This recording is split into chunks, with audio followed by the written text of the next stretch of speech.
Hello everyone, this is the first of the tutorials where we're going to be making an item for you, and we're going to begin with a simple scarf.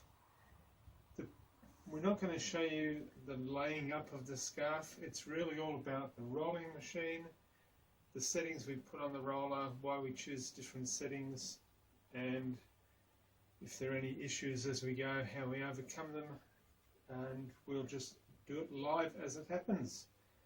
I'll just get Joan to explain what we're working with. Okay, I've laid out a scarf from my Impressions range, and I've used a very fine silk georgette for the carrier fabric, and one layer of merino blended with silk. It's very multicoloured, and this is going to end up being a very fine Nuno felt scarf. Okay, I've put it down and we're just going to put some plastic on it.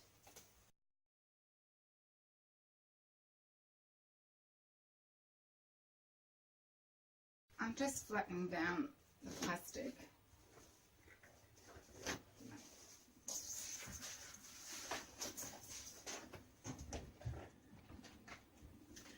Okay, I've just sprayed the top of the plastic.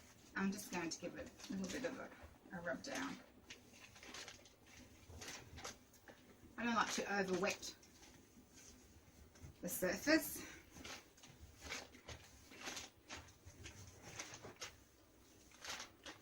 So I'm squeezing out all the air bubbles.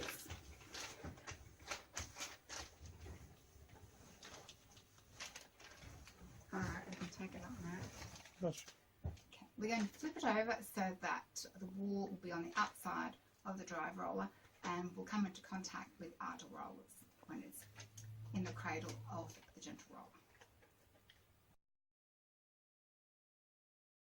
I'm just taking up on a pearl noodle just to flip it over.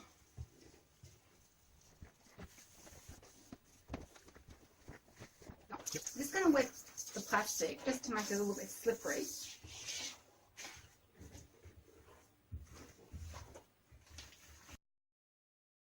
I'm always a bit gentle at the stage of the top making. Okay, I'm going to hand it over to Philip now. He's going to guide you through using the gentle roller. I'll catch you later when it's time to fall.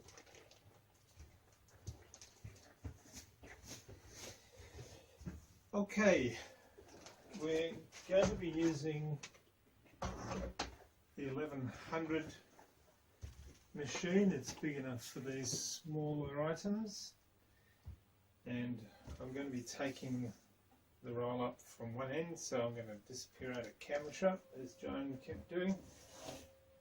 We've kept a close camera shot so we can really focus on what we're looking at in the middle, but we do occasionally slip out of the picture.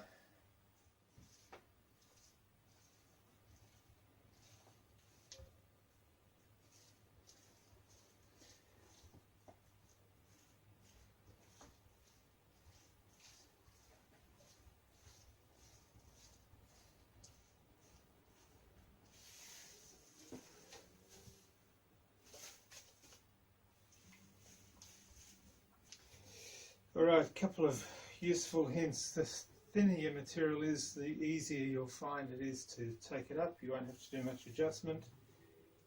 Try and aim for the middle of the roller as much as possible, and try and get it square so that you're rolling a consistently thick or consistently thin roll of material.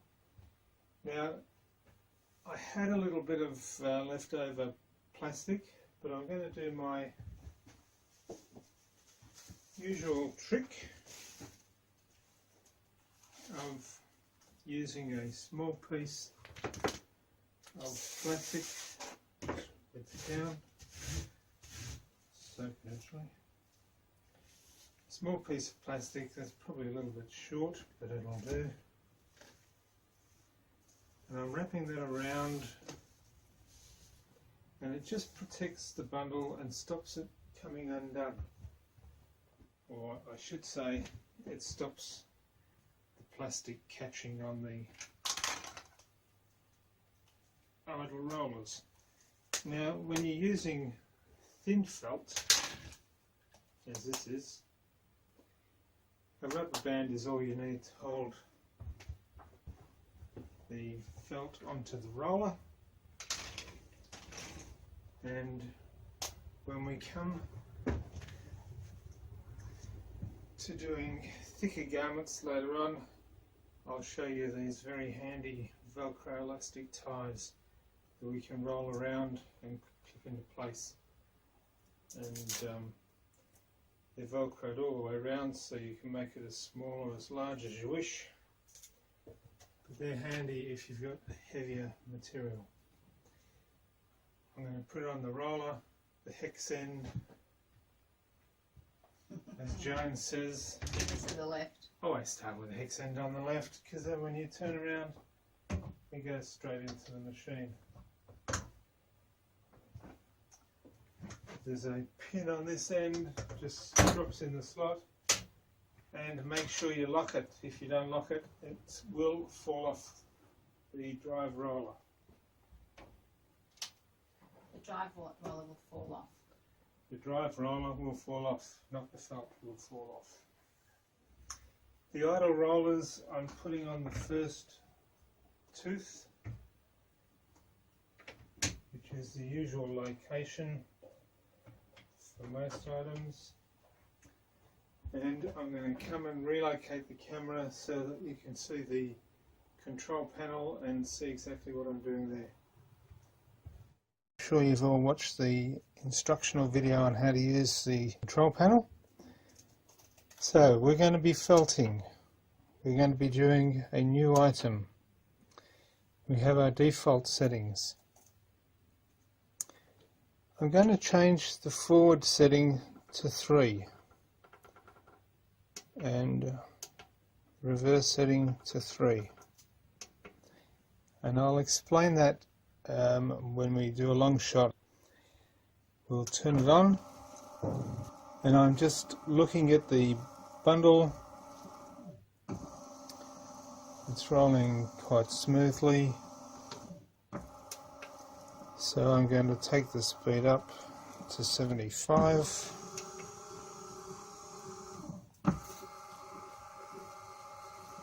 Again, it's rolling quite smoothly,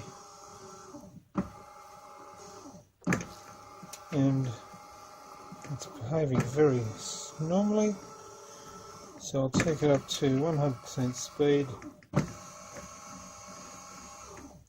3 revolutions forward, 3 in reverse, 1000 cycles. That'll take approximately 10 minutes. We'll come back when it's finished. Here what happens when it reaches the end of its cycle count.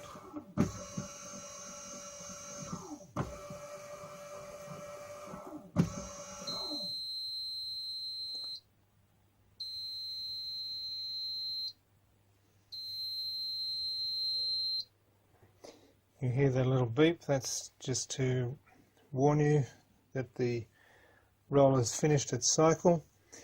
Now, the general roller is maybe not the fastest machine on the market.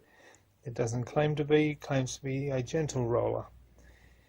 And while it's been running, it's been perfectly stable. Joan's gone for a wander around the garden. She hasn't heard the beep, or she'd be back.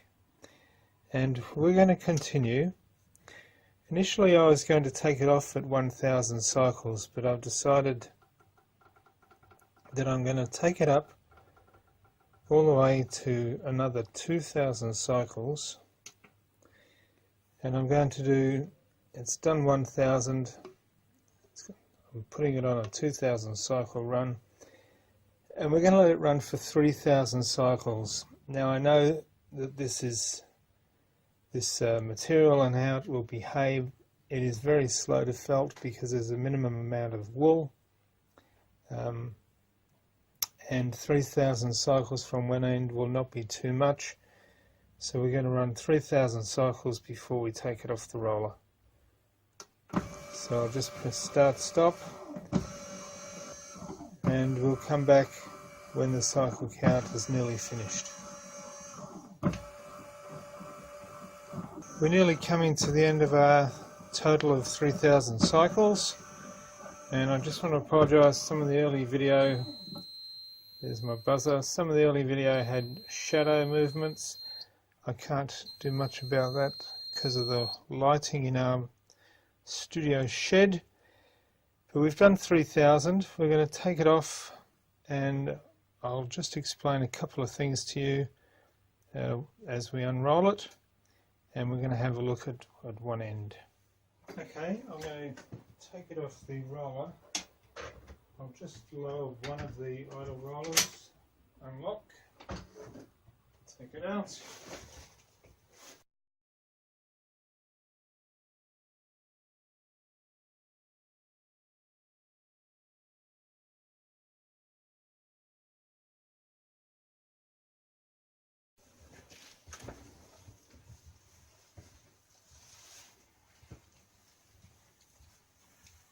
Now, I'll just try and give you a quick explanation of why I set it on 3 rolls and 3 rolls.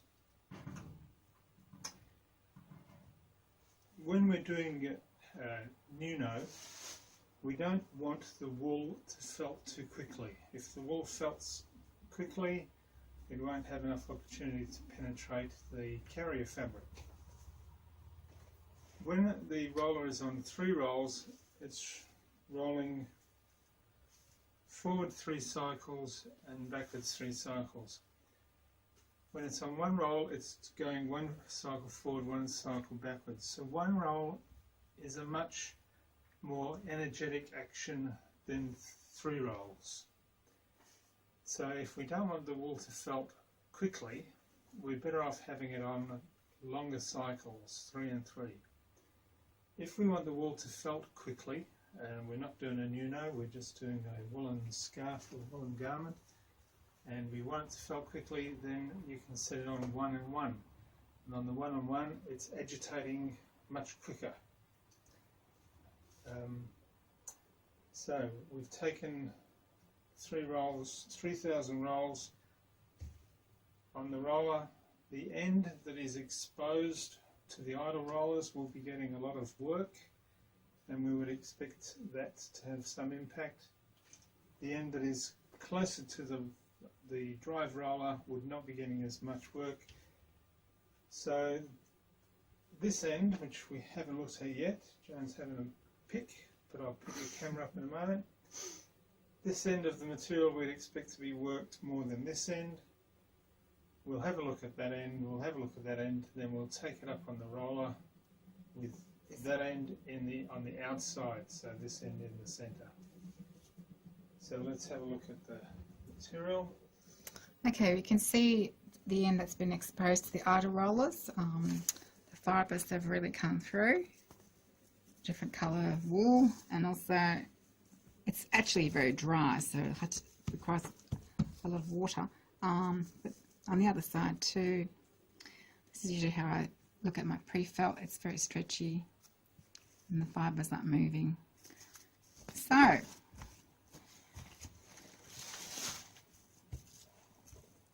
and usually I also like to pull the fibres. They make a little noise. I'm not sure whether you can hear that. So I've got the fibres coming through. You can really see it where it's a different colour, you know, the yellow. I've also got green on the other side. So this is looking pretty good. Let's check the other end.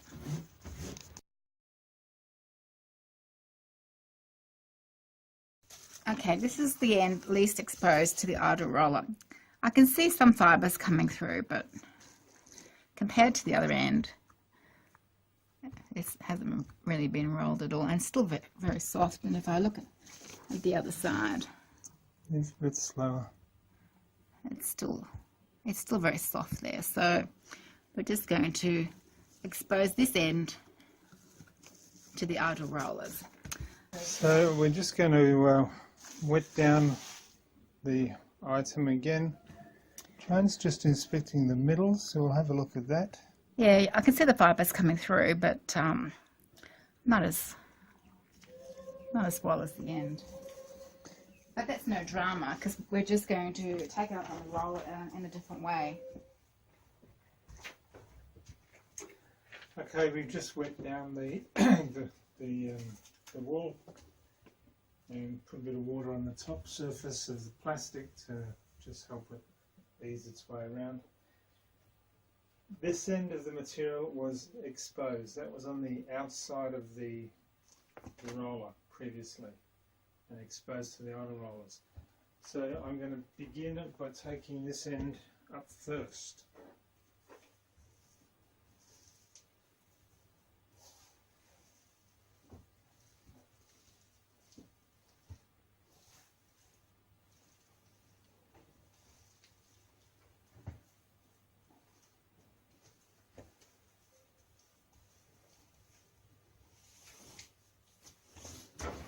Yeah, pretty easy.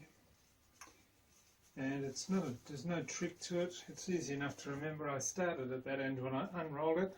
I started that end when I rolled it up.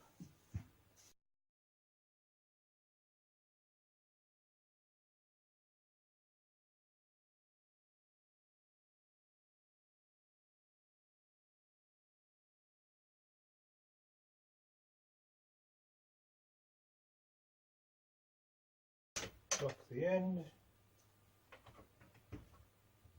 First tooth, first tooth, first tooth. I won't bother moving the camera this time. I'm going to set it onto 3000 cycles as it was before. I'll start with it on slow speed just for a few rolls just to make sure everything's alright. Then I'll crank it up to 100% speed. Then Joan and I will go and sit in the garden for a while because it's extremely hot right here. So I'm going to continue.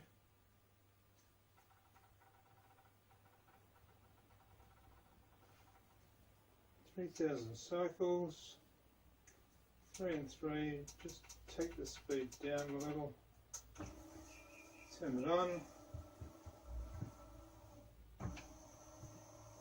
My third roller.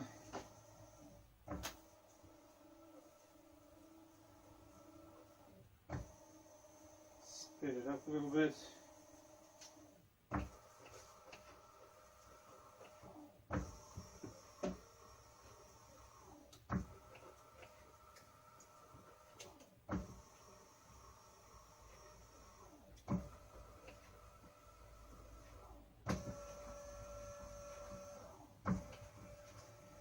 That's 100% speed. Everything's very stable. So I'll pop on my third idle roller, which, as you see, I can do when the machine is in motion. And we'll come back to it later.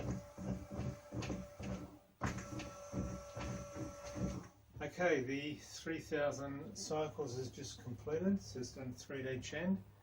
And while the machine's been running, I've been practicing Tai Chi, and Joan's been in the house on the computer looking at Facebook and trying to sell some items.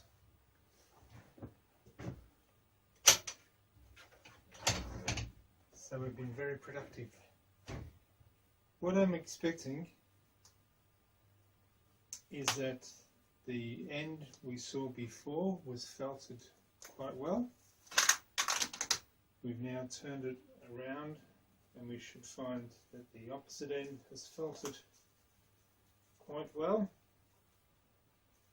and if anything there may be a slight soft spot in the middle of the scarf because the two ends have had a fair amount of work, but the middle of the scarf has been in the middle on both occasions, so it's received less work, so we may have a soft spot in the middle. I'll unravel it and we'll have a look with Joan casting her eye over it.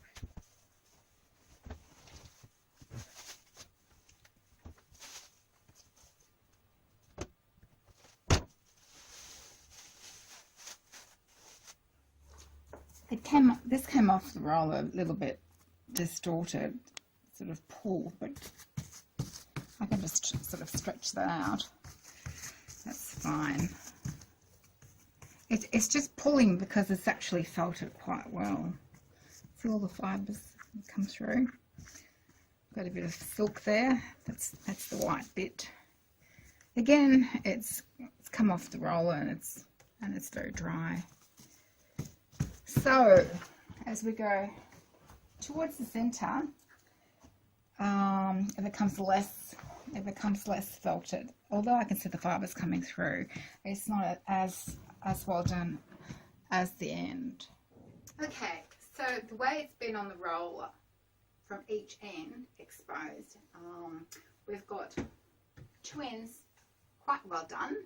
In comparison, this middle bit, even though I've got fibres coming through, it's not as done as I would like. So we're going to have to fold it so that this middle section gets the most work, and the other two ends have minimum amount of work. And Philip will show you how we do that. So the solution is quite simple. We take the quarter that is well felted and fold it to the middle of the garment. Now you can do this even if you're manually rolling, or if you're using one of those other horrible rolling machines, because you'll have the same problem. You take the other quarter that was well felted and take it to the middle. So you've got a bundle that's now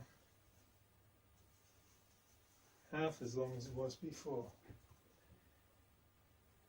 Now when I take it up on my roller, in the first instance I'm going to take it up from here, and the part of the felt that will be most exposed to the idle rollers, it's still quite thin, so it's still very easy to roll. This felt here on the underside, which was the less felted material, is now on the outside of my roll. So I'm going to do 1500 rolls with this part exposed, and then 1500 rolls taking it up the other way. I'll come back to that and show you what I mean. And by folding the two ends in to the centre, I'm effectively protecting them.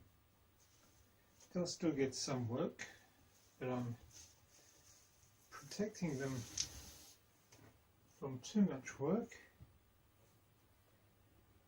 and the part of the felt that was felted the least, centre part,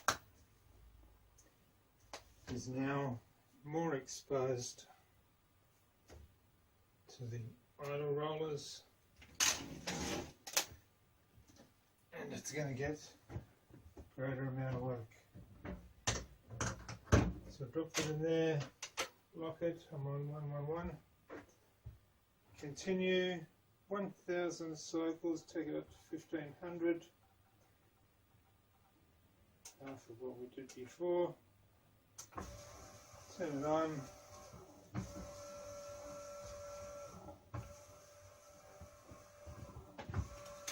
thanks Emma, I'll put on my third roller, and away we'll go. Okay, my 1500 cycles have done, so I'm just going to take it up from the opposite end and do the final 1500.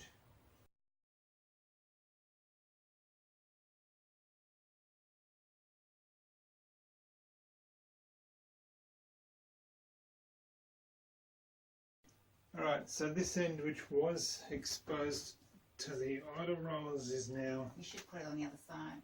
on the inside. Turn the roller around.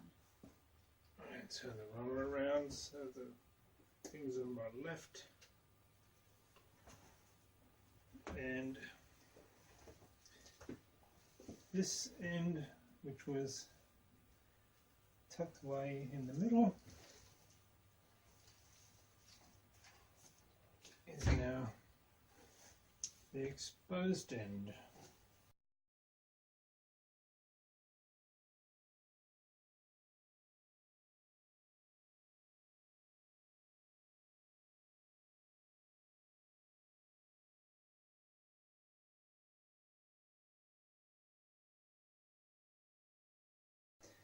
I'll just point out, because there's a lot of loose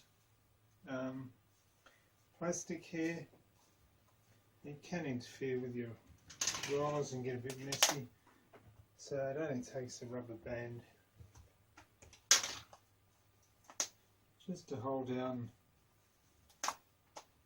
those loose ends, just to make sure it doesn't grab hold of the idle rollers. Put it in, lock it, one tooth, continue, 1500,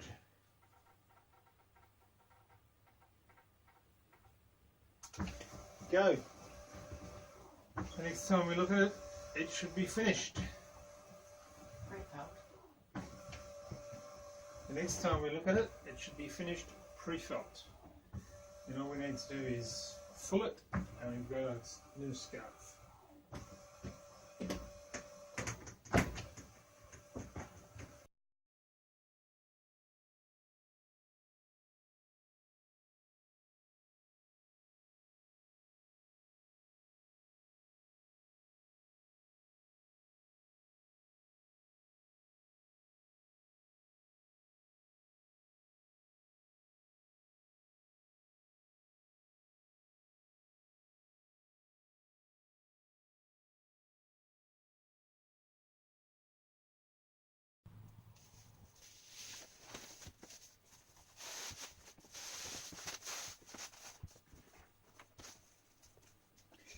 Now, there's a little bit of distortion around the fold.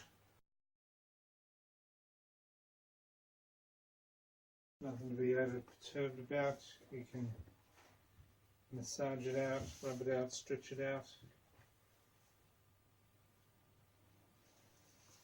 The expert's casting an expert eye.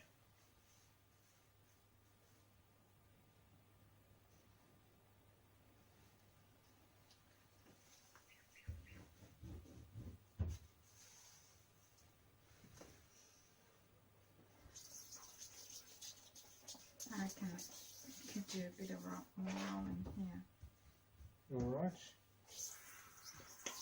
We need one more bash at the rolling. Just before you do that, I'm just going to massage these folds out. We'll massage out the bumps and folds. It's a little bit loose in the centre, so we're going to simply fold it in half. Yeah. And expose this centre line to the idle rollers just for the last final touch.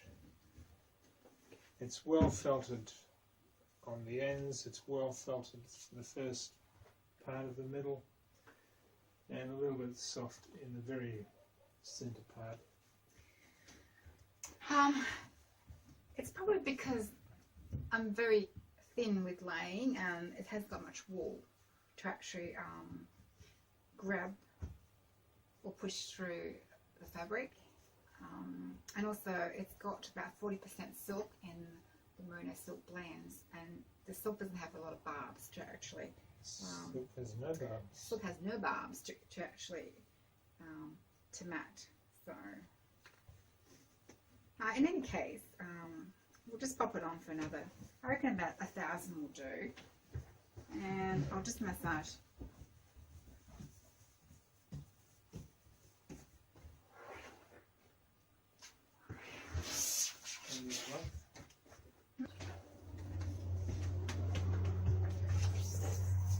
So if you've got a fold there, you just need to wet it a bit. It doesn't take much to actually get rid of it.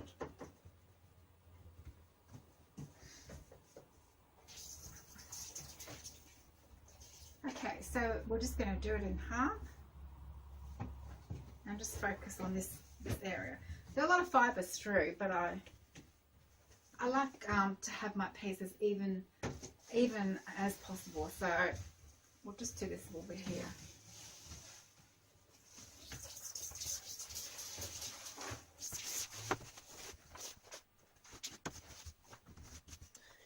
Right, we want to work the middle.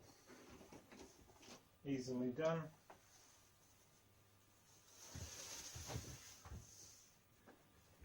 Fold it in half.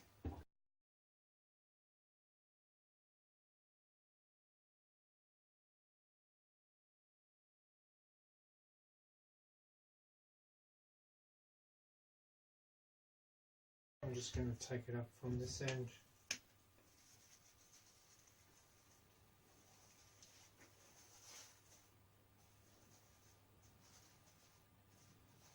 I reckon just about 1,000 will do.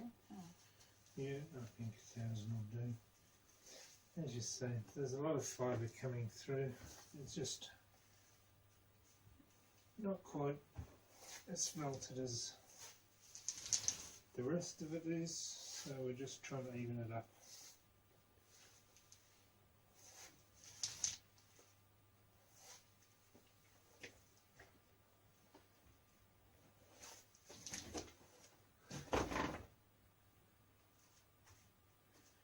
Just get those air bubbles out.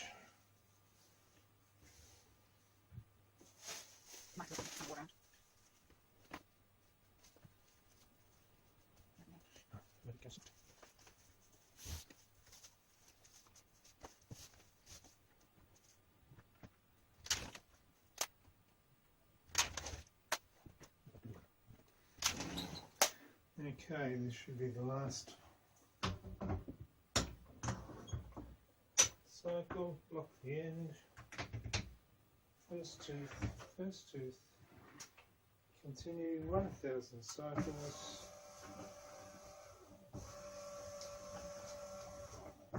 Third roll.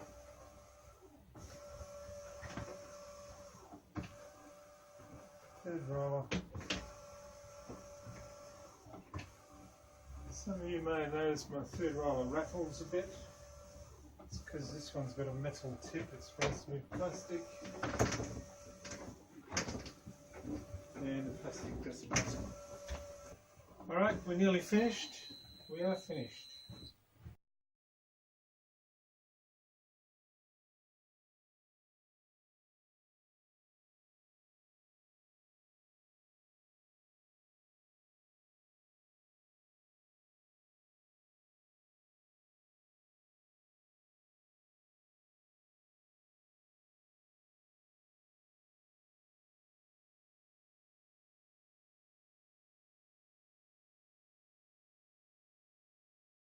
Okay,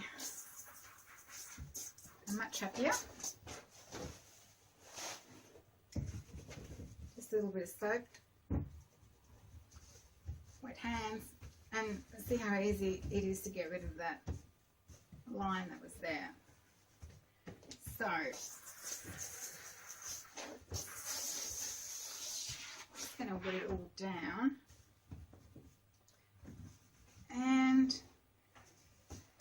when it first goes into the rubbler, I'm actually going to keep it in the plastic just for a little while. That's a wrap. That's a wrap on the pre-felt, and we'll see you later with the filling drum ready to go. We might just give you a bit of a close-up of how the pre-felt actually looks before we put it in the filling drum. This is the back of it. Yeah, 1 inch. It's a little bit distorted, but it'll come right. Got the little tricks to get rid of those little dog-eared corners. You can see that it's furry, shall we say. And this is the gauze side. What Yeah, it's the gauze. I'm just going to turn this over. So this is the wool side. I always look for stretchiness in my surface, and it's quite stuck. It's good pre-felt. Yeah. So once you've got a really good pre-felt, it shouldn't take too long for it to fall. And the trick is in the pre-felt, and the trick to the pre-felt is in the roller, because if it's not quite there, just put it on a little bit longer. Yeah, you don't have to be saying, oh my god. You don't have to do it by hand. And as I was doing this afternoon, you can practice your Tai Chi, you can read a book, you can go and watch Bold and the Beautiful. I only put on for my mum, thank you Oh, very she only much. put on for her mum. That's right. So, There you go. there you go. We will see you in the next section.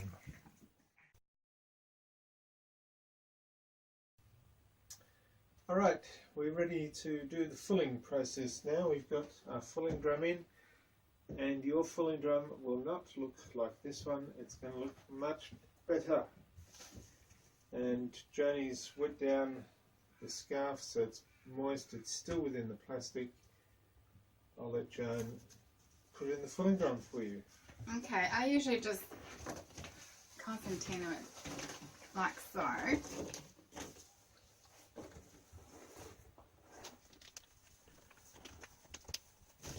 Gather it all up.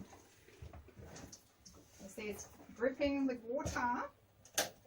And in it goes.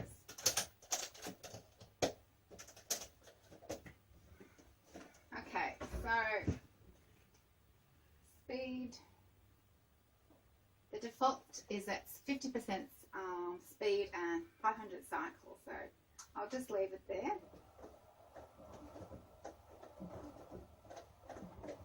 I usually increase the speed to around 70 or 75. So I've just done that now. Philip wanted me to explain to you why I leave them in plastic. Mainly to keep the edges from curling in. If you're not as concerned with your edges as I am, you can take the plastic out. But it's fairly stable enough that it won't stick together. But so yeah, just with the edges. I also find that if I'm kind of doing it by hand in a bucket, the edges will curl in as well. So I probably won't see a dramatic result in shrinking first off. I like to do it gradually. If you prefer a much faster fulling, you can use warm water or hot water. It's just up to you.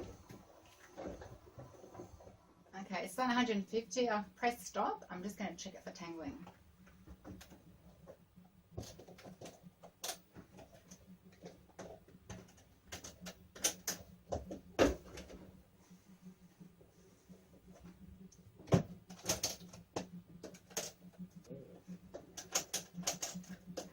Okay, everything's okay, so I'm just going to give it another 150.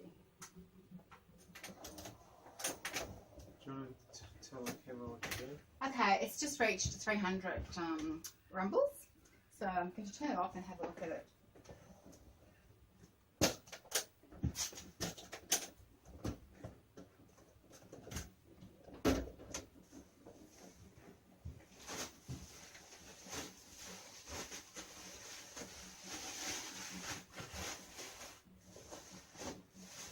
Okay, you can see it's starting to fall.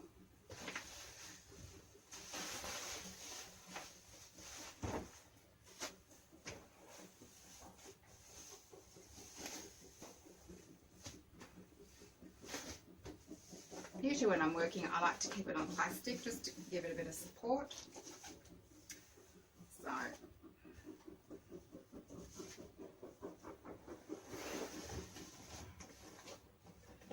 and my edges are looking nice.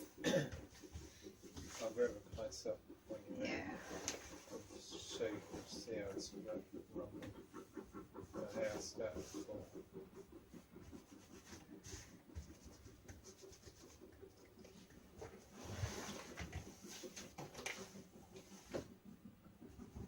There's a little bit there that was sticking.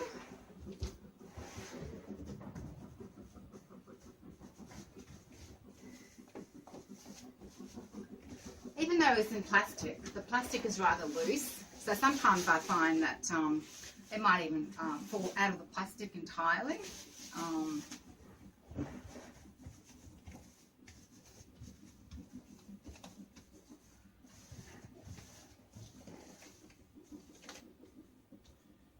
So while it's fulling, I might just work on the little dog ears that I've got.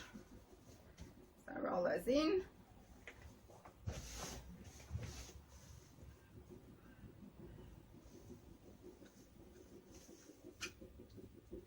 So the rumbler is just an aid for you. You'll still need to touch it, inspect it.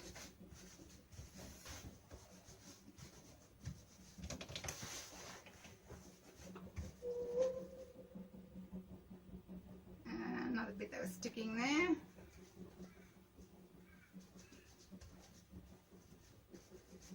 You can bring the camera in close if you like. Look. They're the sort of thing that happens to the edges. It just kind of falls back on itself.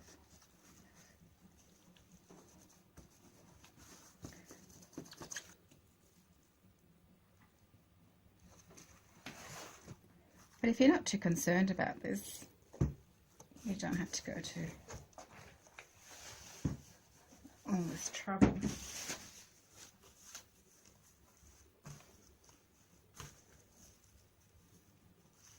In the main, the edges are okay.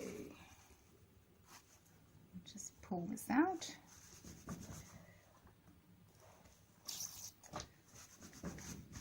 So there you go, a little bit of hand touching and detailing in between the tumbles in the falling drum. And it's mainly because it's so fine as well, that's why. Alright, so what I might do now, I'm just going to give it a little bit of a wet through. Okay, so I think I'll just take it off the plastic. So it's fairly wet. So I'm just going to gather it like that.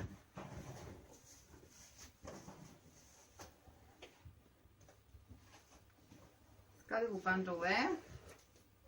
Oh, as you can see, there's heaps of water in it. Just gonna got a Velcro there. I'm used to having a zip. So, anyway. Okay, I've done 100 rolls. To stop it from tangling.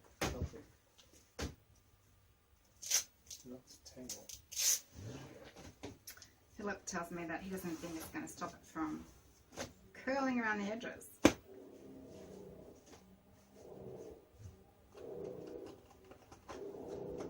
And he's right. But it did stop it from tangling.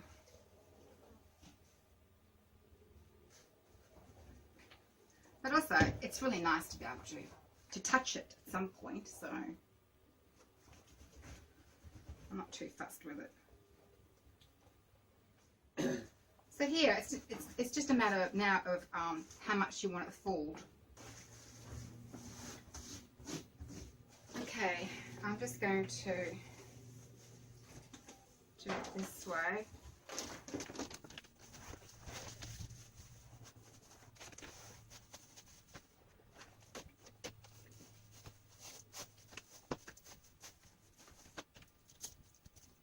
Okay, so I'm going to put it in the rubber like this.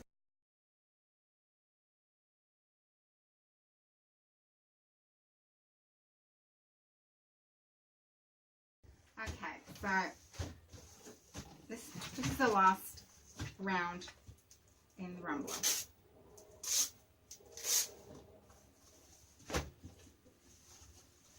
as you can see, it does its job of not tangling the piece that you're working on.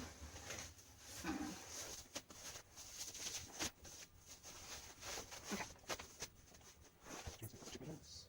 So the rumbler has done its job in fulling the scarf. So what I'm going to be doing now is just doing the little bits that I normally do to finish off a piece, like I might work on the dog ears, and just make sure that it's square. You know, I haven't got one side longer than the other, which the rubber won't really help me with. And then I'll wash it, dry it, and I'll come back and show you the finished scarf. And here it is, a lightweight late summer or autumn scarf. The colours are a little lost in the photography. There are lots of migrated fibres onto the back of the silk georgette carrier. My impressions painterly effect in the wool, and it looks good too in my fern-laden garden.